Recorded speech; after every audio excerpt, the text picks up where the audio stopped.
Big Boss Malayalam season 7 I miss you all my dear contestants. കാരണം ഈ ഒരു season തീർന്നു പോയപ്പോഴേക്കും എന്തോ വല്ലാണ്ടങ്ങ് ഫീൽ ചെയ്തു പോയി കേട്ടോ.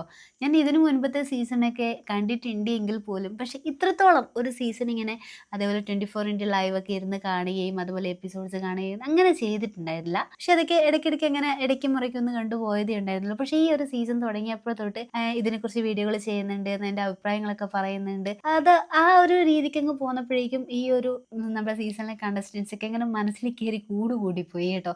പ്രത്യേകിച്ച് നമ്മുടെ ഈ ഒരു ടോപ്പ് 5ലേക്ക് എത്തി നിൽക്കുന്ന ആ ഒരു സാഹചര്യം നമ്മുടെ അക്ബർ, അതുപോലെ നെവിന്, ഷാനവാസിക്ക, അതുപോലെ നമ്മുടെ അനുമോള്, അനീഷിക്ക്, ശരിക്കും എനിക്ക് അത്രയും ഡിയറസ്റ്റ് ആയിട്ട് തോന്നിയ ആൾക്കാരാണ് ഇവരൊക്കെ. ഇവർ തന്നെയാണ് ഇപ്പോൾ ടോപ്പ് 5ലെത്തി, ടോപ്പ് 3, 4 അങ്ങനെ അവിടെയൊക്കെ വന്നു. ഇപ്പോൾ വിന്നറായിട്ട് മാറി നമ്മുടെ അനീഷേട്ടനും നമ്മുടെ അനുമോളും. ഭയങ്കര സന്തോഷം തോന്നും.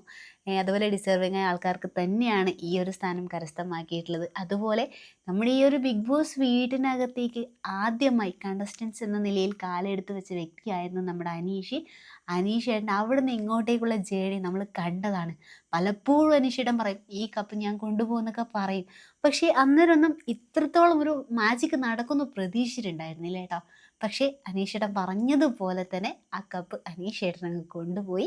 നമ്മുടെ അനുമോളും പിറക്കെ തന്നെയുണ്ട്. അത്രത്തോളം ഇവർക്ക് നല്ലൊരു ഓഡിയൻസ് സപ്പോർട്ട് തന്നെ കിട്ടിയിട്ടുണ്ടായിരുന്നു കേട്ടോ. കാരണം ഇവരുടെ ജേണി എങ്ങനെയായിരുന്നു എന്ന് നമ്മൾ കണ്ടതാണ്. ഈ അനീഷേട്ടൻ്റെ ആ ഒരു ഗെയിം എന്ന് പറഞ്ഞ ഒരു വേറെ ലെവൽ ഗെയിമായിരുന്നു. നമ്മുടെ അനുമോളുടേതാണെങ്കിൽ പിന്നെ ഒന്നും പറയാനില്ല. അത്രയും നല്ല ഒരു ഗെയിമൊക്കെ കളിച്ച് നല്ല ഒരു മികച്ച രീതിയിൽ തന്നെ ഈ ഒരു ബിഗ് ബോസ് വീടിനകത്ത് ഈ 100 ദിവസം പല പ്രശ്നങ്ങളെയും തരണം ചെയ്തിട്ട് ഇവർ മുന്നോട്ട് വന്നല്ലോ എന്ന് ഓർക്കുമ്പോൾ നല്ല വലിയ സന്തോഷം തോന്നുന്നു. അപ്പോഴങ്ങനെ നമ്മുടെ ബിഗ് ബോസ് മലയാളം സീസൺ 7 ഇവിടെ അവസാനിക്കുകയാണ്.